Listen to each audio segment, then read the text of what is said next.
gonna make the profiles boom, boom, boom, boom, boom, boom. What they is, right? I'm gonna tell you exactly what it is today on Gunner's Profiles. What it is real talk in real life. I gotta do what I gotta do, right? I gotta keep it real. What it isn't is added preservatives. Now check it out. You know, I'm gonna tend to my channel SN. I'm gonna do what I does right here on Gunner's Profiles today. And we're gonna keep it as realer than real deal Holyfield. 2 ears. Now trip out. What I wanted to talk about, as you can tell by that thumbnail right there, is the woods.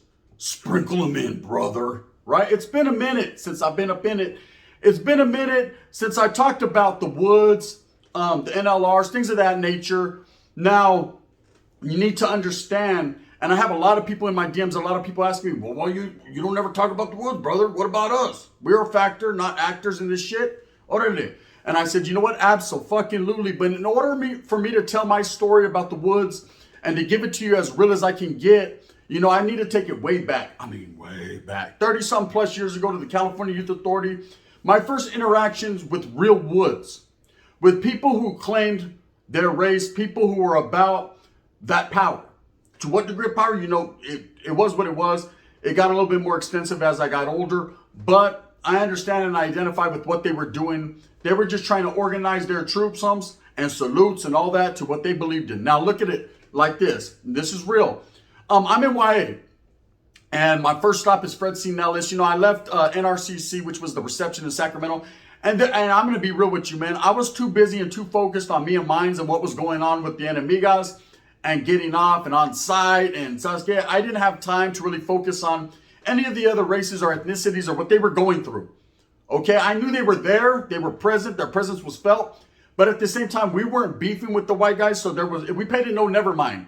If you didn't pose a threat to our safety and security, I said, don't fuck with us and we won't fuck with you. And it was just that. It was that simple. It was plain and simple, cut and dry. Now, you need to understand that as I went to Nellis, Fred C. Nellis, things changed. Things changed because it seemed like being in Norteño, everybody was against us. I mean, everybody. And it wasn't really that way. We did have some allies. We did have some people like C-14ers that fucked with us. We did have some Crips and some Sangres, man, that showed us emotional support. We actually had some Kumis they weren't even claiming Kumi at that time, just Bay Area cats that were showing a lot of love and respect just because we were from a common area. But at the same time, we were on our own. We were on our own. And that was just the way it was. And we were going to have to fucking live to fight another day and fight to live another day. If you catch my meaning and you catch my drift. Now, at the same time, there were some white guys there. And I've talked with Dubs about it because at the same time, Dubs was in Fossil. I was in Nellis. Okay? And I wanted to get at him about, you know, how were the white guys over there? Wait, let me tuck my hair. Let me tuck it like fuck it. You know what I mean? I don't like to look like a poop butt. So anyways, I was like, hey, trip out. How are the white guys there? Because I could tell you how they were where I was at. You know, without putting any fucking bullshit on it, without belittling them, because I don't get down like that. Just being on some real shit. The white guys were very few and far between in Nellis. Now, I don't know if there was more in Fossil. He told me it was pretty much the same thing. There wasn't very many of them. Okay? The ones that were about it were about it. Okay? Now, when I say that to say this. You know, there's a difference between being about it. You'll handle your business. You'll fight. You'll go behind the handball court. You'll get off in the chow hall. Whatever the case may be. Fights happened everywhere there. But these white guys, these particular white guys, man, that were woods, that actually claimed woods or Nazis or whatever the case may be. These motherfuckers right here were different. That's sprinkle them in, brother. Say it with your chest. No, not Wes Watson. No, I mean real. Okay? The type of individuals that when you looked at them, there was nothingness. Michael Myers, I said, their eyes were blank. Okay? They had lost touch with reality. They were there trying to get by. Now, there was nothing at this particular time probably harder to be than a white guy and Fred C. Nellis. Because they were ridiculed, picked on, belittled. You got to understand, this was minority based. There was more blacks and Mexicans than anything. Period. I think the only other thing harder to be besides a Norteño or a white guy at this particular time was probably a white guy from a black gang. Now, that was hard. You know, I'm sure they went through some shit. You know, but for the most part, that was very far and few between. The real ones that did it, like my boy Wack Deuce and several others, I salute them. Because, man, I could only imagine. You know, I went through my hardships and my struggles. And so it wasn't cool. But at the same time, At least I had a few homeboys there to back my play. A few righteous ones. Just a few. Now, the other ones, I don't know what they were doing. They were over there double fisting or whatever. I don't know. We didn't count them. They were Levon. Yes, they were Levon. Not me. And you know what I mean? Got me fucked up. Now, trip out. The wind's blowing. The white guys that were there, and Dubs told me the same type of story, they were about it. Now, there was one white guy, he actually did a tattoo on my hands. Orale, I got it right here. WSM, West Side Merced, old school. And I remember we were in the day room doing this tattoo. He was pico de gallo, pic, pic, pic, the old school pick, a little needle with the little thing that he made out of some fucking lead and whatever else he made it out of. He's getting down, right? And I remember the Southsiders because this white guy actually kicked it with the Southsiders. Now, this is the way it went in Nellis. These woods, because there was so few of them, maybe 2 or 3 of them on each compa that were really about that action, they kicked it in the ranflas with the Southsiders. That was period. That's just the way it went down there. Okay, it wasn't like prison where there's a common understanding. Sometimes they get off, sometimes they don't, but they function on the same side of the yard. It wasn't like that. They were either going to fucking roll with the Southsiders and their reglas and their rules and regulations and everything they had going on, or they were going to get fucking smashed on. Period, by everyone. That's just the way it is. It's unfortunate, but hey, it's the truth. I ain't going to sit here and sugarcoat nothing and lie to you guys on how it was. That's how it was. There wasn't enough of them down south where I was to form a group to, you know, fight oppression or to stand their ground. Like I said, they had them mixed up. There was 2 here, 3 there, maybe 4 there if they were lucky. I never seen more than 4 in one particular spot. I never seen them really get into too much pleito unless it involved the Southsiders. It was a riot with us or with the blacks. Then they definitely participated. But for the most part, man, they kind of stuck to themselves and just blended in. That's it. I never noticed them. But this guy, I remember he was giving me a tattoo, and I remember a Southsider named Crook from Primera comes out, and he tells him, hey, I said, what are you doing? Let me get at you over here. See, because the way it works, Holmes, I want those from up north there, Holmes. You can't be doing that shit. You know what I mean? You can't get in my ranfla. I eat after you, you eat after me, and beep, beep, boo, boo. And anyways, he's like, look, I'm a white man. I'm going to do what I want to do. Okay, I might fuck with you guys. I might eat with you guys. I might participate in whatever you got going on. But at the same time, Holmes, business is business. And I don't have nothing against these guys like you do. Okay, and they kind of took that and ran with it and said, okay, we understand. But just remember, I said, when you come to me for a fucking soap bombs, I ain't got you. I said, you're on your own. That's that other white guy, the one that's over there giving him on one to that black guy over there. That's that. So now trip out. That's kind of how that was. That rhythm was right there in Nellis. The vibe was, there wasn't very many white guys. Okay, fast forward a little while later, I actually go to Preston School of Industry, PSI, right? Where it's really going down, right?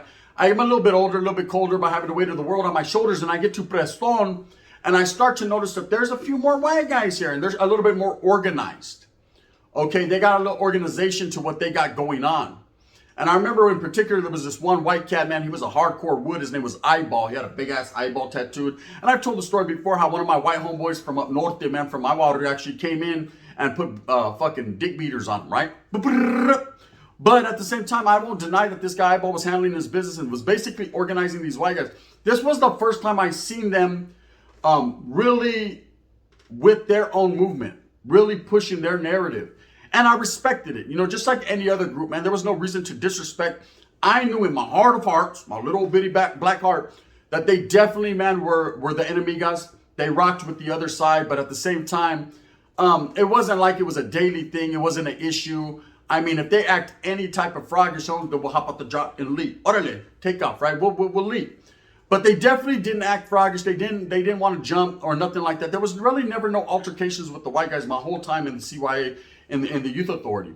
So I graduate, I get out. Okay, and I start to become indoctrinated and educated on the calles, on the streets, and to kind of the get down of how prison is, because they know, everybody knows, I'm going to end up there one day. Yes, for those of you that don't know, I did go to prison. I know there's some guys on YouTube talking about, he was Levon Wyatt and he never went to prison. Yeah, well, I don't know. You got your fucking fools mixed up, Brent and fucking Wood. Since we're speaking about Woods, brother, right? So anyways, let's trip out. I started to get indoctrinated, educated onto their plight, what they're going through, and how they roll. So when I get to prison Tracy, I'm already aware of exactly the get down. Now, prior going to Tracy and all that, I went out of state to prison, and I'm not going to sit here and tell you how the white guys rolled there because it was all over the place.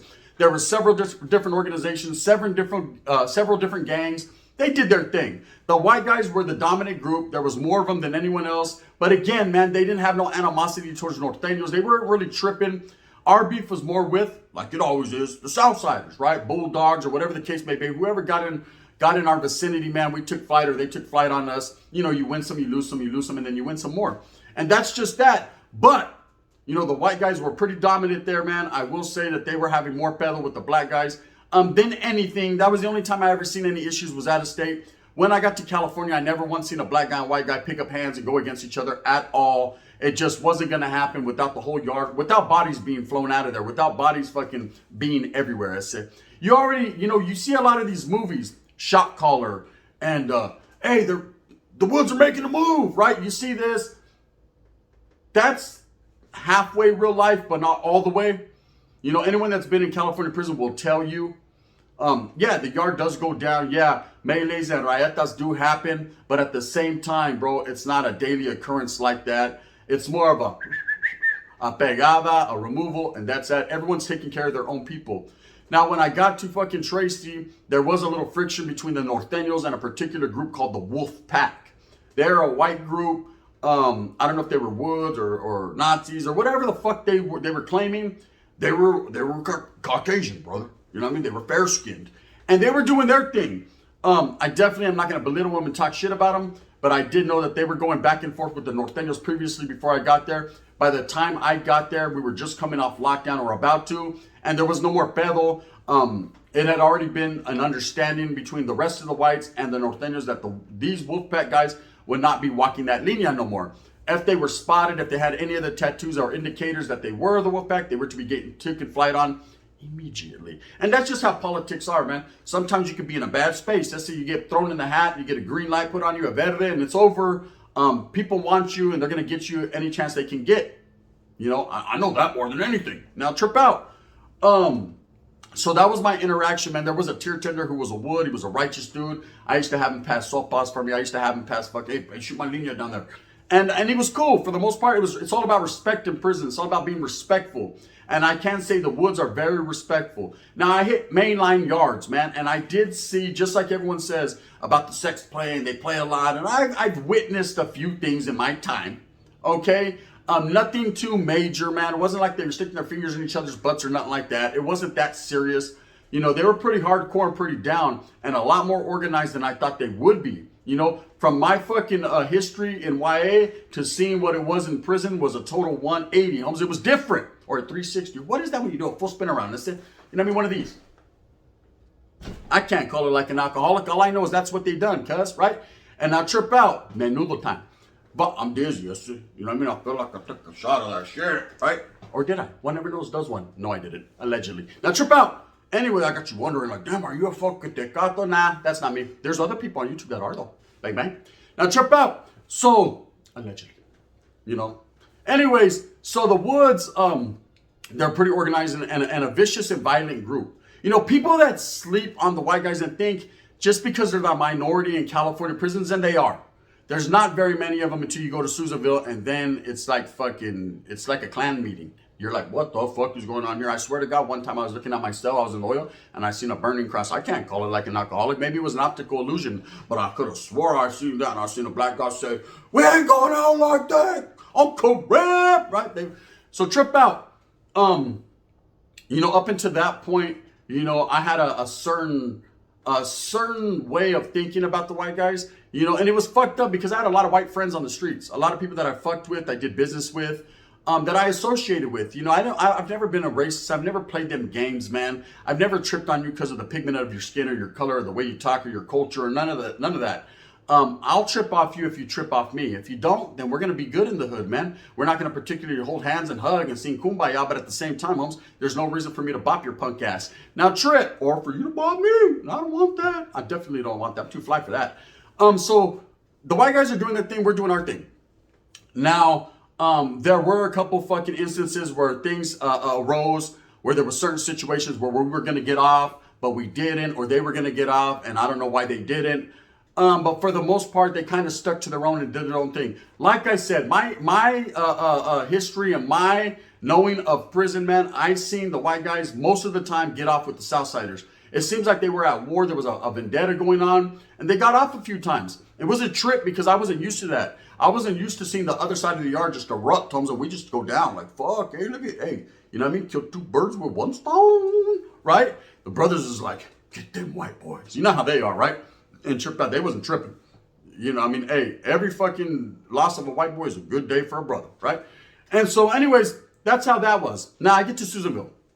Lassen Yard, 3 Yard, the White House is what they call it. Susie's house, yet it's AKA the White House. And there's a reason they call it that. First of all, you're way up in the middle of the hills. And the hills have eyes. I said, oh, yes, they do, indubitably. No, I said, I didn't say the ring. I said they have eyes, right? And so anyways, everyone's looking at everyone that's looking at everyone. And what you have here is a whole bunch of white guys. I ain't never seen them as many swastikas and fucking derogatory things tattooed on people than I seen here. This was like the movies. That's it. I was like, damn, look at the white guys. Fuck, appreciate it, man. They were all fucking tweaked out and doing their thing. But you could tell, man, there was certain groups and certain elements of white guys that were different. Okay, and this is just being straight up, and I'm not fucking gonna clown or nothing, but I will say this. The Woods were right here. They were down, brother. You just knew they were down. I seen the Woods handle their business a few times, man. A couple big guys I can't speak on. The Nazis were right here, though. They were different. And when I say the Nazis, I mean the skinheads. Okay, their group moved different. They were more militant. They were more organized. They were more vicious. They were more treacherous. They were more about that business. See, the hate was there. You could see it. It was written all over their face. They didn't have to say a word. No, they didn't. Their tattoos explained it to you. Okay, there was 1488s and things of that nature and 23s all over the... Okay, they had their numbers, their letters, and however they do it, man, that's their business, their politics. But what I will say is they were pretty fucking organized and pretty militant in what they did, and they moved smooth with a purpose. We were always aware of where the whites were at all times. Not that they were target. I mean, I don't even want to speak on that, right? Let's just say we watch them motherfuckers. We watch them watch us, right? And that's how it is in prison. It doesn't necessarily mean I hate white. I fucking got love for them. Hogan, I fuck with you, brother. You know what I mean? But at the same time, you know, you got to understand that this group right here posed a threat. Oh, what a difference a day made from YA, man, when there was only 2 guys on the yarda and we didn't even trip. We paid them no never mind. You know, I used to shoot them a half a frau here, man, because I felt bad. Now these motherfuckers had all the fraus, right? Can I get some, mister? Right? And I mean, this is just how it was. Times have changed. Now, over the years, man, the Woods are a slept-on group in prison. And I don't know why.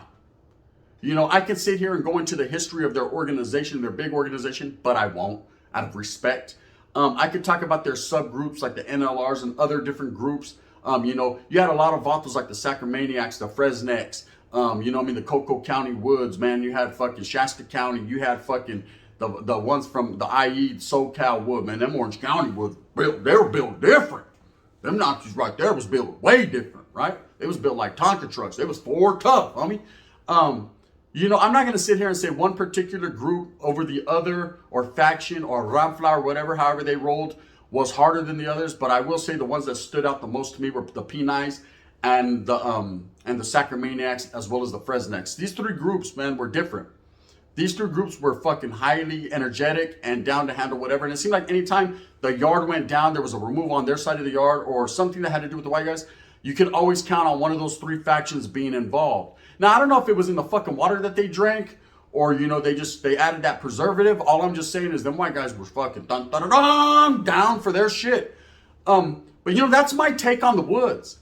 You know, to sit here and say I've ever had altercations or beefs or been in fucking melees with them. I've you know, there's been a couple times they got involved in some shit. Get over here, Holmes. And there was the snatch ups were real. But for the most part, man, there was never no beef with the white guys. Like I said, I had good interaction with them, good business dealings. You know, when I got to certain yards, we weren't able to interact or do dealings with them in some places. I've told the fucking story when I was in YA about the removal we did on the homeboy from Delano. Spencer homies from Delano. This is just the way it was. Based on he was selling frajos to a white guy and we didn't appreciate the fact that he was doing that. And we were being petty homes and we were being bullies. I'm not a bully. Yeah, I was. And, you know, I have to look in the mirror every day and wonder whatever happened to that homeboy. And, you know, and now I understand exactly how he feels, man, to be on the outside looking in. It's just not a good look and not a good feeling. It's very unfortunate. But anyways, you know, that's my take on the Woods. People ask me about them and I don't want to leave them out. Now, as far as the movie Shot Caller, you see several other white guys that are portrayed in these movies. semi-truths. Semi-truths. Whatever they have going on, only another white man could tell you. Like I said, it wasn't my group. I didn't know their politics like that. I wasn't involved in what they had going on. I wasn't a believer in exactly the reasons behind what they were pushing. I understood the race factor. I understood sticking with your own for protection. I understood backing the play of your people. You're supposed to always back the play of your people and put them on the forefront. Period. Everyone does it. Whether you're Southsider, Norte, fucking Bulldogs, Crip Blood, Kumi, fucking Latin King, whatever you are, Holmes, you're always gonna your people come first, ask questions later. That's it, if questions are even asked. Quietly as it's kept. That's just the way it goes down. And the Woods did the same thing as far as the white guys and how they got down. So I respect their gangster and I respect their get down. They were not to be slept on, should not be slept on, and are a very dangerous group. If you come in contact with them vatos, make sure he's the right one. Because he'll fuck around, stick his finger in your culo and a knife in your neck. Bang, bang. I'm telling you, they got priors. Them vatos are different.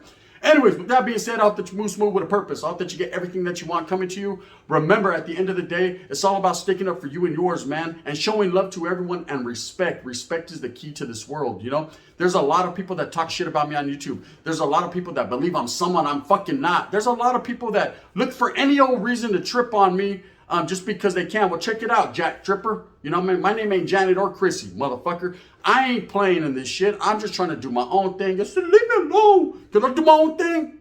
I guess I can, huh? I guess you're going to make your thing my thing, and now I have to make my thing your thing. Damn, how unfortunate is that? If you like this, put thumbs up one time for your boy, man. If not, you can hit me with that thumbs down. Heavy's going to be the head that rocks this crown. To all and everybody. Hey, to my brothers. What's up, Woods? None but respect, Humps. That was my willings and dealings. It wasn't extensive, Humps, but it was real. Oh, I'll tell you more stories later. Them white boys is different. Bang, bang.